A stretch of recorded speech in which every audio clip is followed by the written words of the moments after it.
Vakar Nevėžio žaidėjai pralaimėjimų pradėjo Lietuvos futbolo federacijos pirmosios lygos antrojo rato susitikimus. Nors kėdainiečiai žaidė neblogai, aikštėje vyko atkakli kova, jau pirmasis kėlinys baigėsi rezultatu 0-1. Svečiai iš Trakų įvarčių pradėjo ir antrąjį kėlinį.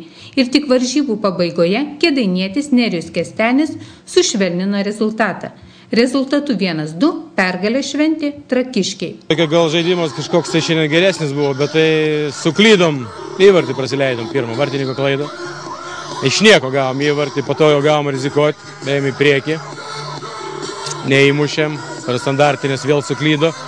Kas nekeista, kad tie vyresni žaidėjai patyrė tokias dvi klaidus. Prie kampinio Klevinskas prasileido, leido įmušti ir vartininko klaida. Šiaip tai patys neįmušėm, futbole taip yra, neįmušė tai. Nors šiandien neblogai lošė Trakai, sunkiai buvo. Kiek žaidėm rungtynį, turiu pačias, tokias, komanda tokia, gavom stiprų pasipriešinimą. Nieko neleido mums kurti, neleido mūsų žaidimo demonstruoti, nieko, taškų nėra. Brazilas biškį įnešė tokio. Prisitraukė prie savęs, apsiveda viską, gal dar jo nelabai supranta. Dar, kaip sakant, komanda taip greitai nesilipdo, kad ten atėjo iš karto ir žaidimas.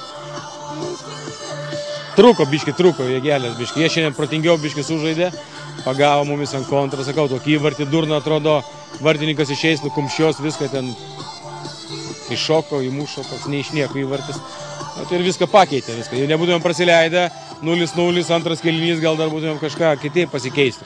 Bet kai prasileidi, bėgiai, lyginti, viskas truputėlį keičiasi. Jau savo vartų saugumą jau mažiau žiūri, kad išlyginti rezultatą. Praktiškai tuo pačiu grafiku einam kaip pernai beveik.